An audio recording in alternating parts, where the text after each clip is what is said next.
কনে দেখার ক্ষেত্রে 15টি ইসলামী দিক নির্দেশনা ও শিষ্টাচার। নিঃসন্দেহে বিয়ে মানব জীবনে সবচেয়ে সুন্দর ও মধুময় সম্পর্কের নাম। এই সম্পর্ক স্থাপনের পূর্বে যুবক যুবতীগণ একে অপরকে পছন্দ অপছন্দের বিষয়টি খুব গুরুত্বপূর্ণ। তাই ইসলাম বিয়ের পূর্বে বিবাহেচ্ছু যুবককে তার স্বপ্নের রাজকন্যাকে এক নজর দেখে নেয়ার নির্দেশনা দিয়েছে। কিন্তু অনেকেই এর সঠিক নিয়ম পদ্ধতি সম্পর্কেও অবহিত নয়, যার কারণে এই বিষয়ে আমাদের সমাজে নানা বিভ্রান্তি, ভুল ধারণা ও শরীয়ত বিরোধী কার্যক্রম ছড়িয়ে আছে। তাই নিম্নে আমরা এই বিষয়ে শরীয়তের 15টি দিক নির্দেশনা এবং শিষ্টাচার তুলে ধরার চেষ্টা করব ইনশাআল্লাহ।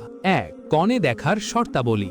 বর্তমান শতকের অন্যতম শ্রেষ্ঠ ফকি আল্লামা শেইখ মোহাম্মদ বিন সালে আল উসাইমিন বলেন, কনে দেখার 4টি শর্ত রয়েছে, যথা ক. বিয়ের দৃঢ় ইচ্ছা থাকা, খ.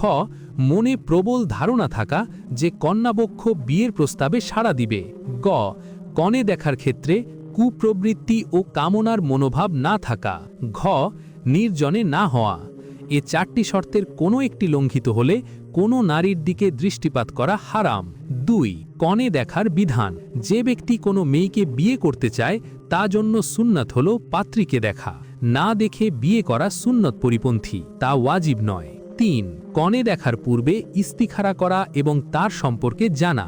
কনে দেখতে যাওয়ার পূর্বে ইস্তিখারা করা সুন্নাত। তৎসঙ্গে তার সম্পর্কে তার এলাকার মানুষ, শিক্ষক ও পরিচিতজনদের নিকট তার চরিত্র, আদব কায়দা, চালচলন ও দিনদারি সম্পর্কে জানার চেষ্টা করা এবং পরামর্শ নেওয়া উচিত।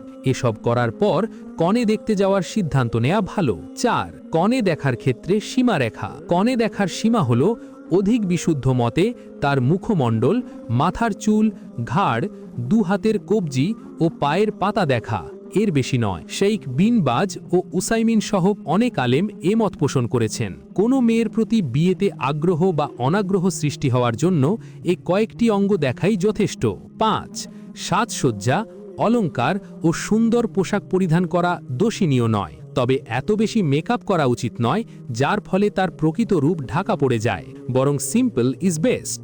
কিছু মানুষ বিউটি পার্লার থেকে এমন কড়া মেকআপ করে আসে যে তার বাস্তব অবস্থা সম্পূর্ণ পাল্টে যায়, এটা অনুচিত। অন্যথায় বিয়ের পর স্বামী তার স্ত্রীর বাস্তব অবস্থা দেখার পর দাম্পত্য জীবনে সমস্যা সৃষ্টি হতে পারে।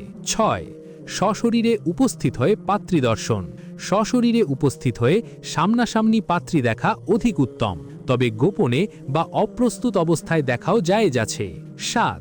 ছবি ও ভিডিও কলে পাত্রী দেখা। ছবি লেনদেন বা ভিডিও কলের মাধ্যমেও পাত্রী দেখা জায়েজ আছে, কিন্তু এর উপর ভিত্তি করে বিয়ের সিদ্ধান্ত নেওয়া উচিত নয় যতক্ষণ না সশরীরে উপস্থিত হয়ে দেখা হয়, কারণ ছবি বা ভিডিও এডিট করে বা প্রযুক্তি ব্যবহার করে প্রকৃত অবস্থা পরিবর্তন করা সম্ভব। তাছাড়া ছবি বা ভিডিওতে সাধারণত পাত্রী মাথা, মুখমণ্ডল বা শরীরের উপরিভাগ দেখা হয়, এতে সম্পূর্ণ দেহাবয়ব সম্পর্কে ধারণা পাওয়া যায় না। 8. পাত্রী দেখার ক্ষেত্রে অন্যের উপর নির্ভর করা। নিজে না দেখে অন্যের দেখার উপর সিদ্ধান্ত না নেওয়াই উত্তম, কারণ প্রত্যেকটি মানুষের নিজস্ব রুচিবোধ, পছন্দ অপছন্দ, চিন্তাভাবনা ও দৃষ্টিভঙ্গি রয়েছে। তারা সেই আলোকে সবকিছু মূল্যায়ন করে। সুতরাং তাদের দৃষ্টিভঙ্গির সাথে বিবাহেচ্ছু ব্যক্তির দৃষ্টিভঙ্গি ও চিন্তাচেতনার মিল নাও হতে পারে, যা হয়তো পরবর্তীতে তাদের দাম্পত্য জীবনকে প্রভাবিত করবে। তবে জ্ঞানীদের মতামত ও মূল্যায়নকে বিবেচনা করা ভালো। অনেক যুবক লজ্জা শরম বা লাজুকতার কারণে মা বাবা ভাই বোনদের দেখার উপর নির্ভর করে বিয়ের সিদ্ধান্ত নেয়। এটি অনুচিত, কারণ দেখা যায় যদি বিয়ের পর তার স্ত্রী অপছন্দ হয় তাহলে যাদের দেখার উপর নির্ভর করে বিয়ে করেছিল তাদেরকে সে দোষারোপ করে। এতে সৃষ্টি হয় ঝগড়াঝাঁটি ও নানা অশান্তি। 9. কনে দেখার সঠিক নিয়ম। কনে দেখার ক্ষেত্রে ইসলাম অনুমতি দেয় একমাত্র বিবাহেচ্ছু ব্যক্তি, পাত্র অথবা পাত্রের মা, বোন ইত্যাদি মহিলাদেরকে, অন্য কাউকে নয়। পাত্রের আপন ভাই, চাচাতো ভাই, ফুপাতো ভাই, দুলা ভাই, ভগ্নিপতি, বন্ধু বান্ধব, চাচা, খালু, ফুপা, মামা ইত্যাদি কোনো পুরুষ ব্যক্তির পাত্রীকে দেখার অনুমতি নেই।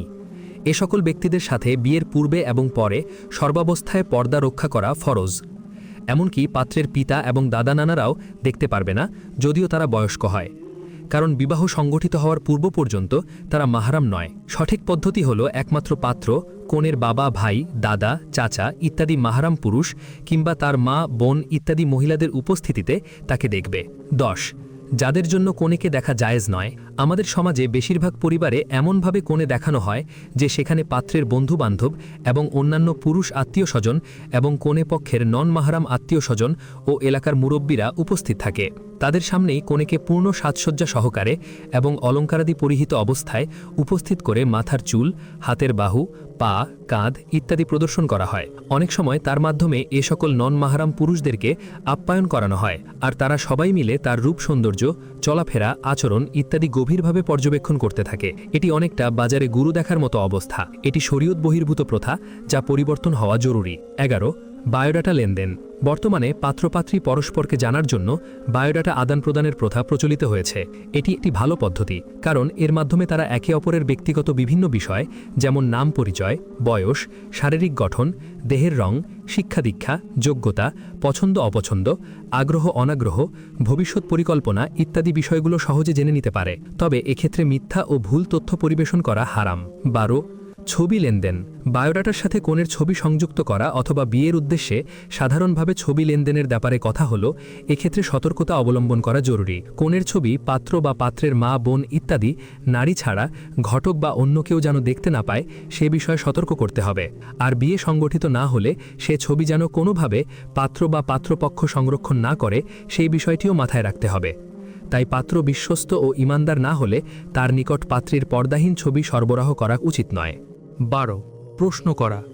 কনে দেখতে গিয়ে প্রয়োজনীয় কিছু প্রশ্ন করা দোষণীয় নয়, তবে এমন বিষয়ে প্রশ্ন করা অনুচিত যা কনে বা তার পরিবারকে বিব্রত করতে পারে।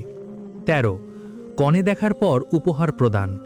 কনে দেখার পর যদি তাকে পাত্র উপহার হিসেবে কিছু টাকা পয়সা ইত্যাদি দেয়, তাহলে তা গ্রহণ করতে বাধা নেই। তা দেওয়া ও নেওয়া উভয়টিই জায়েজ, কারণ এটি আমাদের একটি প্রচলিত সামাজিক প্রথা, আল উরফ। আর সামাজিক প্রথাকে ততক্ষণ হারাম বা বিদাত বলা যাবে না যতক্ষণ না তা ইসলামের কোনো বিধানের সাথে সাংঘর্ষিক হয়। 14. কনে পছন্দ না হলে। কনে পছন্দ না হলে বা কোনো কারণে বিয়ে সংঘটিত না হলে মানুষের সামনে কনে বা তার পরিবারের বদনাম ও সমালোচনা করা বৈধ নয়, কারণ তা গীবতের অন্তর্ভুক্ত, আর ইসলামে গীবত হারাম। 15. বিয়ের পূর্বে শরীয়ত বিরোধী কার্যক্রম। পাত্রী দেখার পর বিয়ের পূর্বে পরিচয়ের নামে ছেলেমেয়ের যত্রতত্র ঘোরাঘুরি, নিষ্প্রয়োজনীয় দীর্ঘ ফোনালাপ, চ্যাটিং, হাসি তামাশা, লং ড্রাইভ, শরীর স্পর্শ ইত্যাদি সম্পূর্ণ হারাম। অনেক সময় মেয়ে পছন্দ হলে আংটি পরানোর পর তাদের মাঝে প্রায় স্বামী স্ত্রীর মতো আচরণ ও কথাবার্তা শুরু হয়, যা অবশ্যই গুনাহের। সুতরাং এসব অবশ্যই পরিত্যাজ্য। মনে রাখতে হবে, কনেকে আংটি পরানো বা এঙ্গেজমেন্ট ইসলামী সংস্কৃতি নয়, বরং তা অমুসলিমদের থেকে অনেক মুসলিম গ্রহণ করেছে। তাই এই প্রথা থেকে মুসলিমদের বের হয়ে আসার উচিত। আর আংটি দেওয়া মানে বিয়ে নয়। আকদ তথা ইজাব কবুল ছাড়া বিয়ে সংঘটিত হয় না। এর আগ পর্যন্ত তাদের পরস্পরের মধ্যে পর্দার বিধান পরিপূর্ণ বলবৎ থাকবে। আল্লাহ আমাদেরকে আমাদের ইসলামী শরীয়তের সুন্দরতম আদব, শিষ্টাচার ও দিক নির্দেশনাগুলো অনুসরণ করে পবিত্র ও মধুময় দাম্পত্য জীবন গঠনের তাওফিক দান করুন। আমিন। আল্লাহু আ'লাম।